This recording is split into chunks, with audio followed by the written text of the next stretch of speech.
नमस्ते, the freedom में आपका स्वागत है। मैं जितेंद्र पुष्प और अभी हम लोग उपस्थित हैं तारापुर के विधायक और पूर्व शिक्षा मंत्री मेवालाल चौधरी जी के आवास पर। मेवालाल चौधरी जी का शिक्षा के क्षेत्र में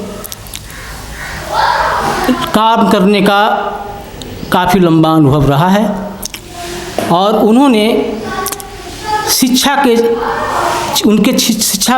क्षेत्र में किए गए बेहतर कामों को देखकर ही मुख्यमंत्री नीतीश कुमार ने बिहार में शिक्षा व्यवस्था सुधारने के लिए इन पर भरोसा किया था। लेकिन वे योगदान करने के बाद उन्हें इस्तीफ़ा देना पड़ा। तो हम लोग उनसे सीधे मुखातिब होते हैं और बात करते हैं कि शिक्षा मंत्री के रूप में योगदान करने के बाद उनकी बिहार में बेहतर शिक्षा व्यवस्था के लिए क्या योजना थी, क्या प्लानिंग किए थे या कर रहे थे ताकि बिहार में शिक्षा व्यवस्था समृद्ध और सुदृढ़ हो सके। तो अब हम लोग बात करते हैं मेवालाल चौधरी जी से। नमस्कार पुष्प जी, हम क्या अपने बारे में बताएं। हम तो पहले अपने मुखिया और इस राज्य के मुख्यमंत्री जी को अपने तरफ से धन्यवाद देने के काबिल तो नहीं है हम, लेकिन उनकी प्रति कृतज्ञता जाहिर करने का ज़रूर हम काबिल हैं। हम बड़े उनके कृतज्ञ हैं कि उन्होंने हम पे विश्वास किया और विश्वास करके शिक्षा मंत्री हमको बनाए और उनको मेरे ऊपर लगता है कि बहुत भरोसा था कि हम शिक्षा को एक नई दिशा और दशा दे पाएंगे, जबकि बिहार में शिक्षा में बहुत बढ़ोतरी हुई है। अगर आप पिछले 15 साल की तुलना, अगर आज 15 साल तुलना करेंगे तो आसमान और ज़मीन का फ़र्क है। कहाँ चरवाहा विद्यालय और कहाँ मॉडर्न एजुकेशंस, कहाँ वर्चुअल एजुकेशन, कहाँ इतने ज़्यादा इंजीनियरिंग कॉलेज हर डिस्ट्रिक्ट में, कहाँ मेडिकल कॉलेज, चाहे पॉलिटेक्निक कॉलेज हो, चाहे महिलाओं के लिए ITI हो, ये सारे खोलने की व्यवस्था आदरणीय नीतीश बाबू ने किया है। ये उनकी विजन थी, ये उनका ड्रीम था और ये ड्रीम और आगे नीतीश बाबू की थी कि एक ऐसा बिहार बनाए जहां शिक्षा का एक मॉडल उदाहरण हो पूरे विश्व में। पुष्पम जी बताएं, मेरा जो अपनी बैकग्राउंड है, हमने यूरोपियन एजुकेशंस, हमने अमेरिकन एजुकेशन और इंडियन एजुकेशन तीनों को देखा है। अमेरिका में मेरी शिक्षा दीक्षा हुई हमने, और ऐसे करीब 10 से 12 ऐसे देश हैं जहाँ पे हमको जाने का मौका मिला, काम करने का मौका मिला, हमको रिसर्च करने का मौका मिला। और उसी आधार पे हम जब सबौर विश्वविद्यालय का जब यूनिवर्सिटी का नींव डाले गए थे, जब उसका DPR देखेंगे तो वो DPR एक कॉकटेल है, एक मिला हुआ European education and American education and Indian education का एक उदाहरण है, जिसके फलस्वरूप आप देखेंगे जैसे यूनिवर्सिटी इस्टेब्लिश्ड हुई, 3 साल के बाद वो यूनिवर्सिटी का जो रेटिंग होता है उसमें से रेटिंग में विदिन 20 रेटिंग हुआ। और अब क्या है उसके बारे में हम नहीं जानते हैं। मेरी अपनी इच्छा थी कि ज़रूरत है कि एक शिक्षा के लिए भी रोड मैप बने। अगर हमें काम करने का मौका मिलता या और हमारे जो बंधु हैं हमको काम करने का मौका देते तो शायद शिक्षा का हम एक बढ़िया रोड मैप बनाते, चाहे वो प्राइमरी एजुकेशन हो, प्राथमिक शिक्षा हो, चाहे माध्यमिक शिक्षा हो, सेकेंडरी एजुकेशन हो, चाहे हायर एजुकेशन हो। मेरे विचार से ज़रूरत थी इस बात की, यहाँ पे हम शिक्षा के लिए किसी को फोर्स नहीं कर सकते हैं, हम शिक्षा के लिए एक टेम्पटेशन क्रिएट कर सकते हैं। बच्चों में एक ऐसी भावना उत्पन्न की जाए कि वो स्वाभाविक तौर पे पढ़ना चाहे, और अभी भी बच्चे पढ़ रहे हैं, जिसका परिणाम है कि आज के दिन में बहुत ही कम परसेंटेज स्कूल से बाहर हैं बच्चे, चाहे वो गरीब हो चाहे अमीर हो। ये भी हमारी सरकार का देन है। लेकिन एक दिल से उत्पन्न हो कि हमको शिक्षा ग्रहण करना है, उस तरह का एक माहौल क्रिएट करने की ज़रूरत है। हम लोग उसको अंग्रेजी में कहते हैं करके सीखो, डूइंग बाय लर्निंग। ओके, अगर आप कुछ कर रहे हैं उसके बाद सीखेंगे तो वो बहुत दिन तक ये परसिस्ट करेगा, आपके दिमाग में ये काम करेगा। नंबर 2, ज़रूरत है मेरे हिसाब से एक इंटीग्रेटेड एजुकेशन प्रोग्राम बनाने का।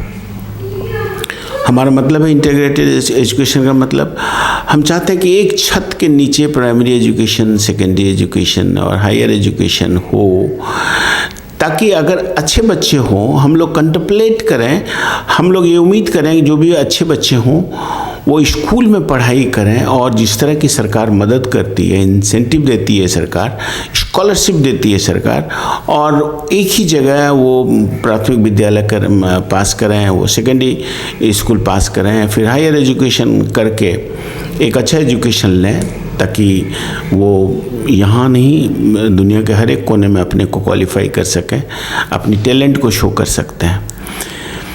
तीसरी बात है, जिस वर्चुअल क्लास की अभी बात कर रहे हैं हम लोग, जो कोरोना महामारी से जो हम लोग गुजर रहे हैं, हम लोग अभी वर्चुअल क्लास करा रहे हैं, और आपने देखा मेरी सरकार बहुत सारे स्कूल में वर्चुअल क्लास का प्रोविज़न किया है। और लास्ट शिक्षा, अगर लास्ट फाइनेंशियल ईयर को आप देखेंगे 15 से 20 तक में बहुत सारे स्मार्ट क्लास डेवलप कराए गए थे। ज़रूरत आज उसी की है। बच्चों को, मैंने क्यों कहा करके सीखो, बच्चों को ज़रूरत है कि हम लोग इंटरनेट एक्सेस हर चीज़ बच्चों को करें, और बच्चे खुद में एक क्यूरियोसिटी हो, एक इच्छा उत्पन्न हो कि बच्चे खुद सीखें कि दुनिया में क्या हो रहा है और हम कहाँ हैं, हम क्या कर रहे हैं, हमारी क्या मानसिकता होनी चाहिए, हम आगे कैसे बढ़ें, क्या क्या शिक्षा में अनुसंधान हो रही है उसके बारे में जानें, ताकि हम लोग इस पर हम लोग आगे बढ़ सकें।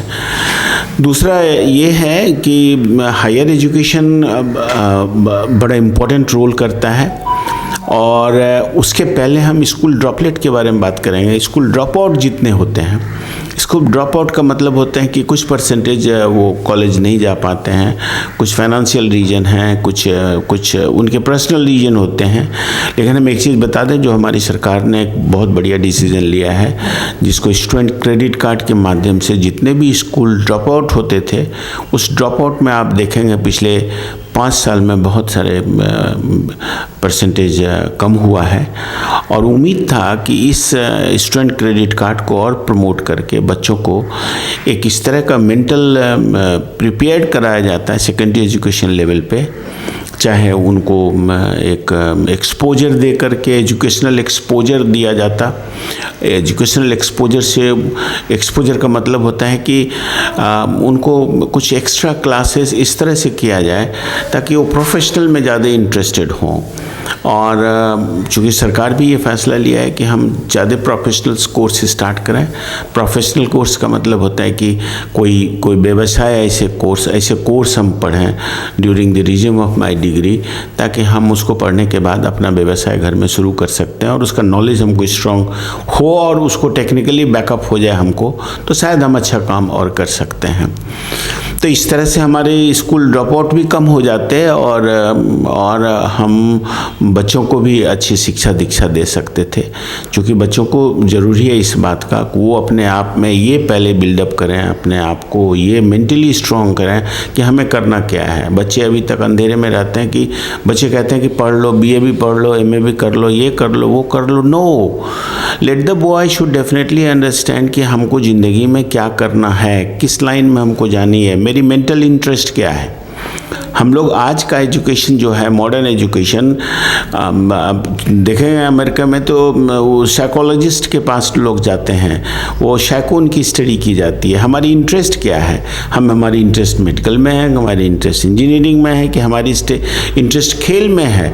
हम ये नहीं कहते हैं। एजुकेशन का होल मतलब होता है, मीनिंग होता है कि there should be an extraordinary growth and development on overall personality of a particular students.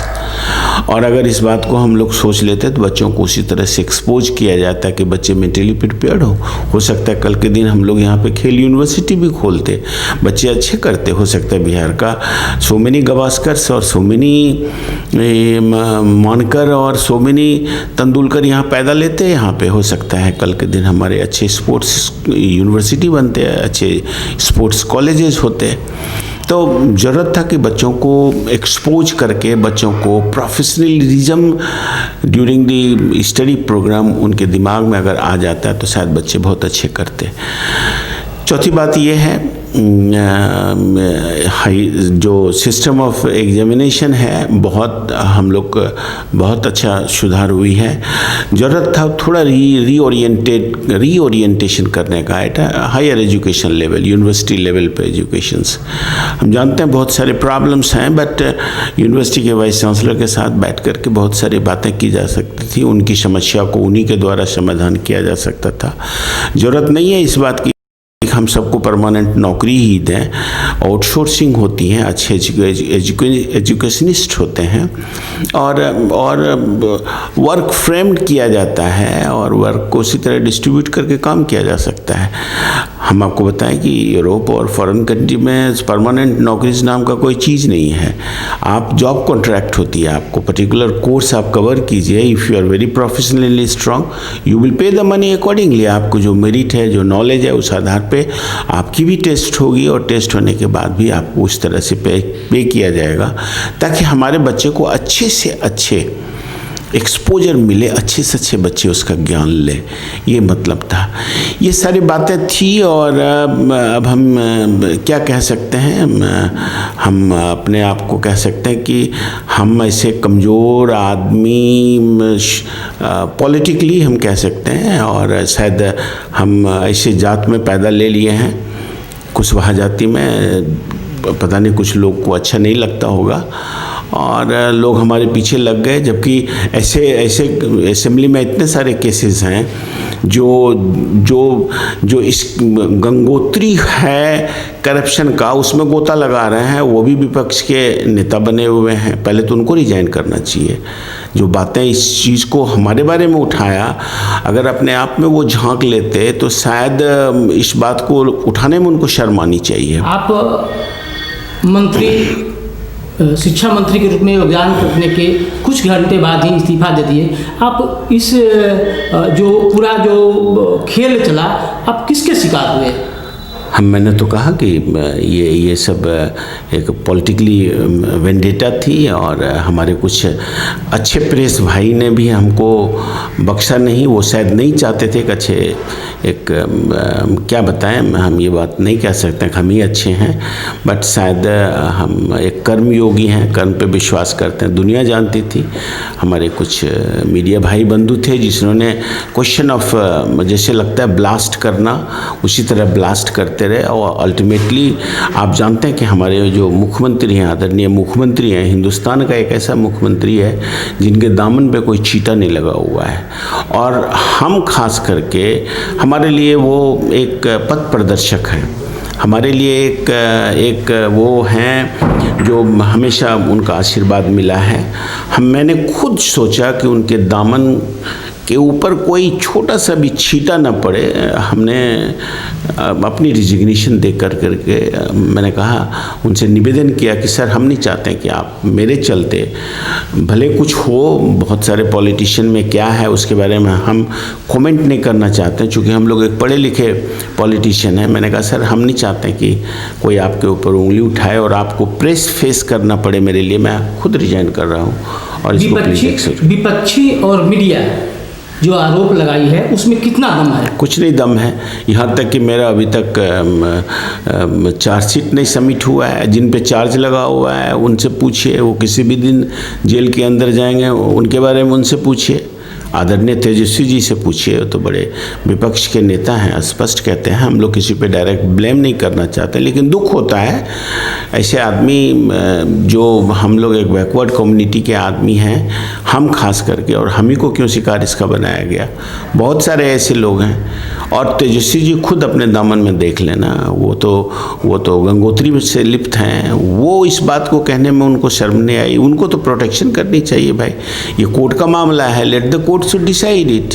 वो खुद कहते हैं कि कोर्ट का मामला है, कोर्ट से आने के बाद अगर हम आरोपित घोषित हो जाते हैं तो हमारी मॉरल होनी चाहिए, I should tender the resignation. आप सरकार के अंग हैं, आप जो सरकार, जिस दल की सरकार है उसके आप विधायक हैं, और अब आप शिक्षा मंत्री नहीं रहे, तो अब अगर शिक्षा मंत्री कोई बनते हैं तो उनको आप किस रूप में सहयोग करेंगे? भाई हमसे जो भी सहयोग होगा आपको हम बता दें, एक एमएलए के नाते हम अपने क्षेत्र में जो कर रहे हैं शिक्षा के लिए, हमने विधायक फंड से, एमएलए में जितने एमएलए फंड से अपने क्षेत्र में हर प्रखंड में एक एक मॉडल स्कूल के लिए हम अपना पैसा फंडिंग करा रहे हैं। जो मैंने कहा कि लोगों में एक ऐसा टेम्पटेशन क्रिएट करना चाह रहे हैं बच्चों में, ताकि वो पढ़ने आए, उनके आत्मा, उनके दिल में एक ऐसी उत्पन्न हो जोश खरोश कि वो पढ़ने आए और जाए। इस तरह का हम अपना विचार कर रहे हैं, और रेगुलर हम मीटिंग करते हैं।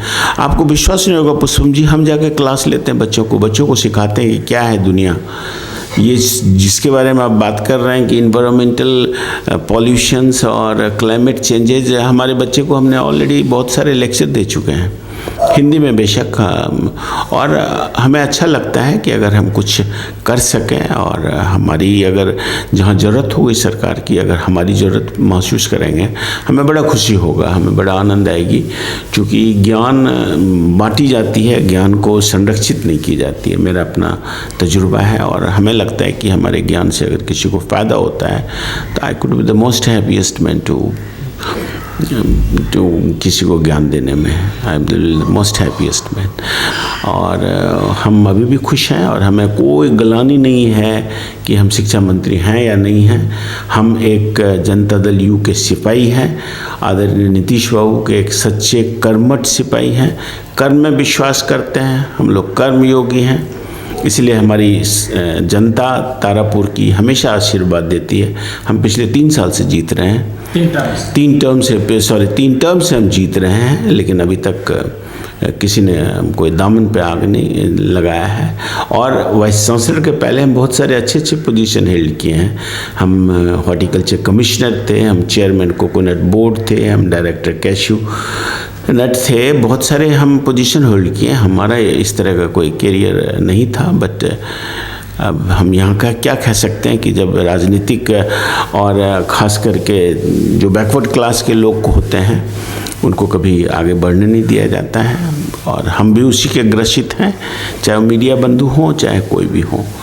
ये थे भूतपूर्व शिक्षा मंत्री मेवालाल चौधरी जी, जो चाहते हैं कि अपराध मुक्त राजनीति हो, लेकिन हम किसी व्यक्तिगत किसी को शिकार न बनाया जाए, चाहे वो विपक्ष हो या कोई हो। अगर अपराध मुक्त करना है तो पूरे व्यवस्था अपराध मुक्त हो, पूरे जनप्रतिनिधि अपराध मुक्त हों, और जो बेहतर काम करने का मौका दिया जाए। हमारे साथ जुड़े रहने के लिए आप सब्सक्राइब करें, लाइक करें द फ्रीडम। धन्यवाद।